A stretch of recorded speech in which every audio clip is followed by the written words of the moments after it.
Hello, friends. Today we're reading Pretend by Jennifer Plecas.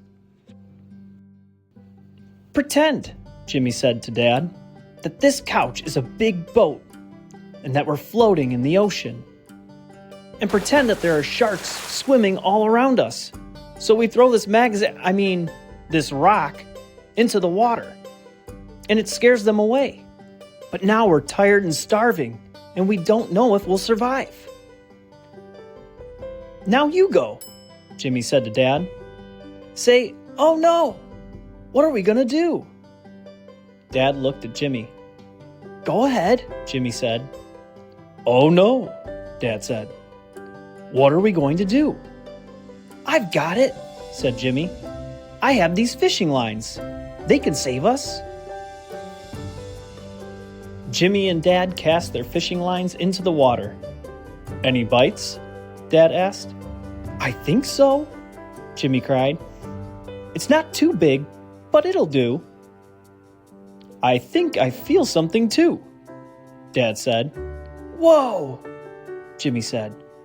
You got a big one. I did, said Dad, smiling. Now let's cook them, Jimmy said. I'll start a little fire right here. Jimmy and his dad cooked their catch over the fire. Try yours, Jimmy said. See if it's ready. Not bad, Dad said. Jimmy took a bite of his. He said. It's just right. Jimmy rubbed his belly and licked his lips. That was a good meal, he said. Now let's search for land. We can't survive on this boat forever. No standing on the couch, said Dad. We're on a boat, Jimmy said. Dad gave him a look. Jimmy squatted. Okay. How about we get our binoculars out? Dad searched his pockets. Right here, Jimmy said. Your binoculars. Oh, said Dad. Here they are. See anything yet? Jimmy asked. Is there something over there? Asked Dad. Jimmy squinted into the distance.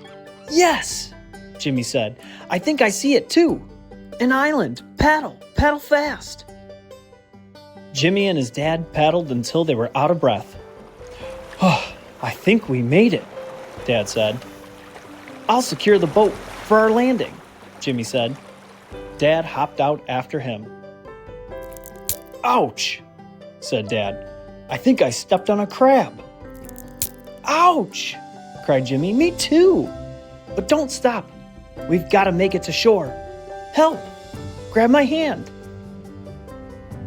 Jimmy flopped to the ground, panting. We made it, Jimmy said. Thanks for saving my life. Anytime, Dad said. Jimmy looked up. You know, there are wild beasts that roam the bottom of this island, he said. They eat people at night. The top is where we'll be safe. Let's climb to the top to make a fort. Jimmy started to climb. I'll go first, he said. I don't know if I can make it, Dad said. Don't worry, Jimmy called. I'll help you. Jimmy and his dad rested at the top of the mountain. We can see everything from up here, Jimmy said, looking through his binoculars again. Now we need to make a fort. We can use these huge leaves, Jimmy said. We can put them on top of these tree stumps. It will protect us if it rains. Together, Jimmy and his dad made a fort. It's good, Jimmy said. Now we can go inside. Come on. Jimmy and his dad crawled inside. Inside the fort was nice and cool. I think it might be time for a rest, Dad said, stretching out the best he could. I have an idea. Why don't we pretend that we're two tired explorers taking a rest in their fort after a long day of exploring? Let's pretend that the stars are coming out and we're building a campfire, Jimmy said. And then we can look up at the stars and say, this is the best time ever. Well, said Dad, I don't have to pretend that part. It is the best time ever. Jimmy got to work quickly. He started the fire. It was nice and warm. You're a pretty good pretender, Dad, Jimmy said. So are you, said Dad. And you're pretty good for real. Jimmy smiled. You too, Dad, he said. You're the best. For pretend and for real. The end. What are some things that you like to pretend to do? What was your favorite part of this story? See you next time.